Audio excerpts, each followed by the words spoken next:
Il est 8h moins 10 sur RTL et Jean-Michel Apathy, vous recevez la ministre du Logement et de la Ville. Bonjour Christine Boutin. Bonjour. La nuit a été plus calme après ces 2 nuits d'émeutes qui ont rappelé à tout le monde celle de l'automne 2005. Et l'idée s'est installée que entre ces 2 événements, automne 2005, automne 2007, la politique n'avait pas fait grand-chose pour soulager la misère de ceux qui vivent en banlieue. C'est une idée vraie ou une idée fausse, Christine Boutin? C'est une idée fausse, car à la limite, je préférerais vous répondre différemment.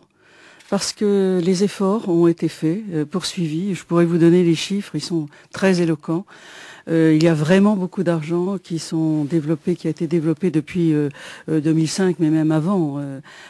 C'est pas un problème de moyens. Et en ce qui concerne Villiers-le-Bel, en particulier, c'est une commune qui a tous les éléments, toutes les mesures de la politique de la ville. La politique de la ville a été très importante à Villiers-le-Bel. Beaucoup d'argent investi dans les banlieues. Beaucoup d'argent, oui, absolument. Et peu de résultats visibles, peut-être.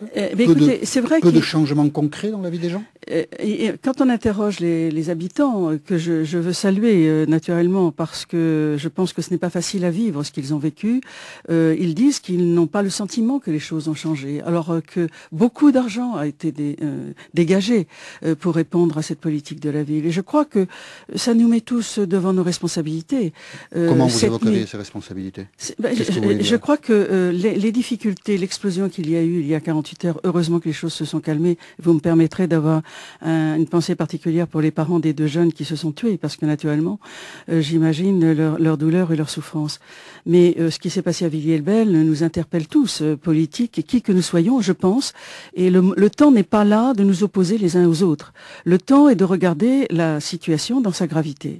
Je pense que, alors que ces villes dans lesquelles on dit il existe des quartiers difficiles et que moi j'appelle fragiles, sont des villes qui sont au contraire une chance pour notre pays. Car c'est là que se concentre la jeunesse de ce pays. Nous sommes un pays qui vieillit et c'est là où il y a plus de jeunes. Et la jeunesse, c'est le dynamisme d'un pays. Il faut leur faire confiance, il faut rétablir la confiance. Mais le temps est peut-être aussi venu d'interroger les responsables politiques. La Cour des comptes récemment rappelait l'inefficacité de tous ces milliards dépensés. Toutes les zones classées en zone urbaine sensible depuis 1996, disait la Cour des comptes, le sont encore en 2007, alors que des milliards ont été déversés. Le décrochage des banlieues, on le constate aujourd'hui comme on le constatait il y a 15 ans, malgré l'argent investi. Donc c'est inefficace l'action de la politique, Christine Boutin? Je ne pense pas que ce soit inefficace, parce qu'on ne peut pas savoir ce qui serait passé si rien n'avait été fait. Donc je crois que l'on voit qu'il y a des limites des financements.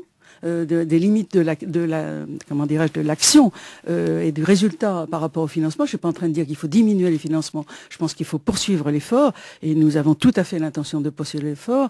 Mais je crois qu'il y a une réalité humaine qui manque dans nos villes. Je pense qu'il faut que l'ordre soit rétabli. C'est ce qui a été fait cette nuit et je tiens à féliciter les policiers naturellement. Je pense qu'il faut l'ordre qui soit visible dans les villes, mais il faut également qu'il y ait une proximité humaine qui s'est beaucoup dégradée. Par exemple, dans beaucoup d'immeubles, on a supprimé les gardiens. Mais figurez-vous que cette présence humaine était très importante. Moi, je suis convaincue qu'il faut rétablir la confiance entre les uns et les autres et qu'il faut qu'il y ait une présence et de relations. Il faut que nous créions du lien. C'est pas le tout de faire, de dépenser de l'argent qu'il est nécessaire de faire. Je suis pas en train de vous dire qu'on va arrêter, mais je pense que nous sommes arrivés aux limites. La réponse n'est pas uniquement une réponse d'argent. La Cour des comptes mentionnait aussi 19 ministres de la ville en 17 ans. Chaque ministre de la ville fait son plan et vous-même, avec Fadela Amara, Christine Boutin, vous préparer un énième plan. Pourquoi ne pas se contenter d'appliquer le plan Borloo? C'était 42 milliards d'euros. Pourquoi ne pas se contenter de veiller à son application? Il n'est pas du tout mis en cause, le plan Borloo. Le plan Borloo n'est pas du tout mis en cause. Le président de la République, et du reste, je tiens à saluer sa décision qui a été de lancer ce plan pendant la campagne, alors qu'il n'y avait pas de crise. Il a anticipé la difficulté. Et je ne sais pas si nous serons géniales, toutes les deux, Fadela et moi. Mais en tous les cas... Encore un plan, c'est un peu désolant, Christine Boutin. Ce que je peux vous dire, c'est qu'effectivement, dans la question que vous avez posée, il y a quelque chose d'important. Il y a eu 17 ministres en 19 ans. Je vous avais dit 19 en 17, ou c'est 17 en 19. Enfin, peu importe, je ne sais pas lequel a raison, mais enfin... Mais il y en a trop. Il y en a beaucoup. Comment voulez-vous qu'il y ait une continuité? Comment voulez-vous qu'il n'y ait pas un problème par rapport à cela? Nous avons à régler, comme l'a dit Alain Duhamel, l'immédiateté et nous devons prévoir dans la durée. Or, ces gestions du temps sont difficilement compatibles avec le temps politique, car le temps politique est par lui-même court et il faut qu'il donne des résultats immédiatement. Moi, personnellement, je plaiderai tout à l'heure à la réunion que nous allons avoir avec le président de la République pour que nous introduisions davantage la présence humaine dans ces villes et dans ces quartiers. Et moi, je tiens à vous dire, Michel Apathy, que je crois dans ces quartiers. Vous parlez de la stigmatisation et effectivement, la HALDE fait un travail remarquable. Hier, j'étais à Tahan-des-Cités, qui est une opération lancée par Laurence Parisot.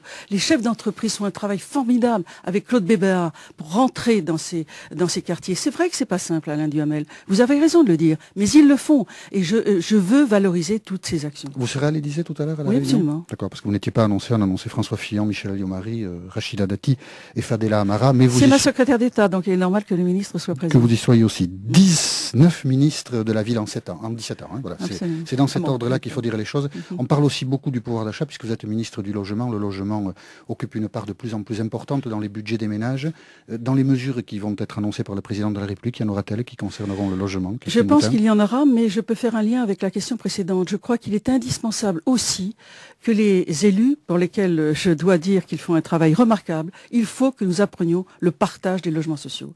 L'article 55 de la loi SRU doit être appliqué et je la ferai appliquer. Partout, à Neuilly, partout, je la ferai appliquer. Mais pourquoi voulez-vous pas qu'on parle de Neuilly? Je vois pas pourquoi pas Neuilly. Mais Neuilly fait des efforts, mais bien sûr qu'on peut parler de Neuilly. Donc, à Neuilly aussi. J'appliquerai la loi SRU parce qu'il faut le partage sur tout le territoire des logements sociaux. On ne peut pas continuer comme ça. C'est plus possible. Gel de loyer, blocage des loyers, ça pourrait exister ça comme mesure? Vous savez, c'est pas obligatoirement une bonne mesure. En général, ça a plutôt empêché le développement de construction et d'offres de logements, alors qu'on en a besoin énormément, puisque nous n'arrivons pas à loger tous les hommes, les femmes et les enfants de ce pays. Nous poursuivrons la discussion avec Christine Boutin à 8h30 et avec les auditeurs. Voilà. Avec les auditeurs, donc je vous invite, vous qui nous écoutez, à appeler le 3210 et à interpeller la ministre de la Ville et du Logement. Et des logements sociaux, partout. Et partout.